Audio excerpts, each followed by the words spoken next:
Hi, Nadeem here from Smart Riding. I'm just about to take the Ricoel C5 Play out for a test. Now this is the unit here itself and two cameras, and there's tire pressure monitors which are optional, which you can fit and it'll display them on this screen. The cameras are in here, so this is what they look like. So you've got front and rear view, and of course you can go to the CarPlay menu.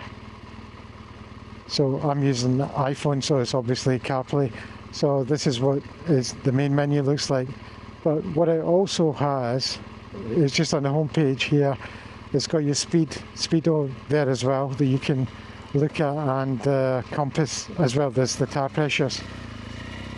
I mean, this one's set to kilometers an hour, so I would reckon you can probably change that in the settings if you do want to go to miles per hour.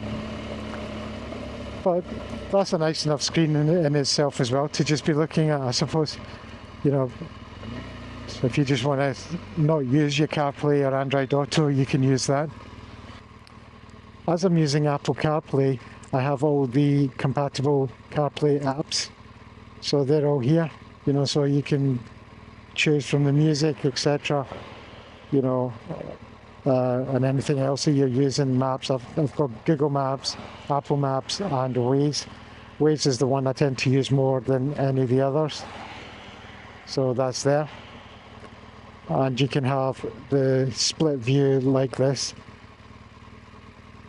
And as I said, you know, you can press home and go to the default screen which shows you your speed, compass heading and tire pressure monitors if you have them fitted.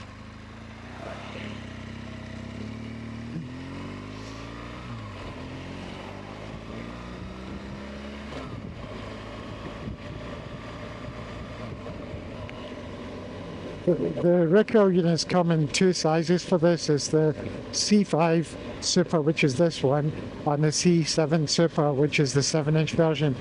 So you've got a choice between the two. For most people, the 5-inch is plenty big enough, I think. But you know, it's optional. It's up to you which size display you want to use. I have got the normal C7 without the cameras, which is bigger than this.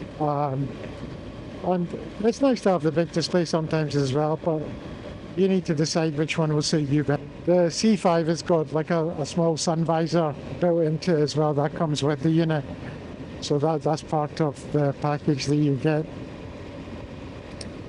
And of course, you know, there are different packages that you can buy with the C5 and the C7. So, I mean, this is the Super, which has got the two cameras. So the good thing with this unit, well, I've got the BMW bracket from Ricoel, is that it just goes straight into the bracket, and because it's got the two cameras, it still does need additional power, more than the BMW bracket can provide. But you can just plug it straight into USB, so you don't need to wire it in, you know, to the wiring of the bike. So it's just plug into the USB port. And to disconnect this unit and take it away with you, it's just two wires. They've got quick connectors on them for the cameras. You take them off and you take the whole unit away. So you don't need to leave it on the bike. So that's a major plus point if you've got a BMW.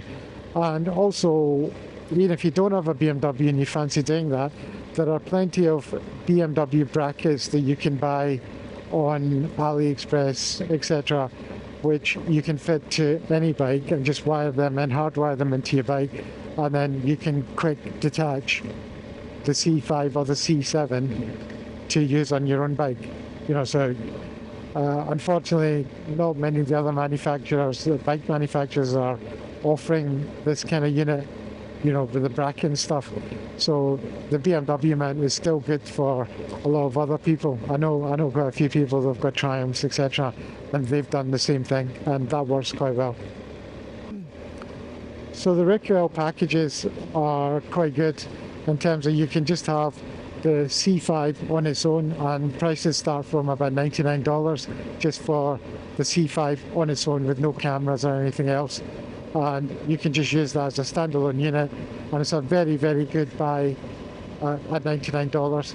Now there's also a C7 Ultra package which will be coming soon, which has the capability to run GPS maps. So it is a standalone GPS unit as well as Android Auto and CarPlay. So I hear a lot of guys saying, you know, they go off-road a lot and they're off the beaten track and they want something that will do GPS, you know, without having to rely on the phone signal. Because if you're somewhere where you don't have any phone signal, then that might be an issue. So this will have that capability. So it's got GPS built in, and that's a higher price point, obviously. But I'm hoping to get one of them at some point soon, so that I can do a review as soon as they have models ready, so they can send out, so I can get one and give it a go and see what it's like.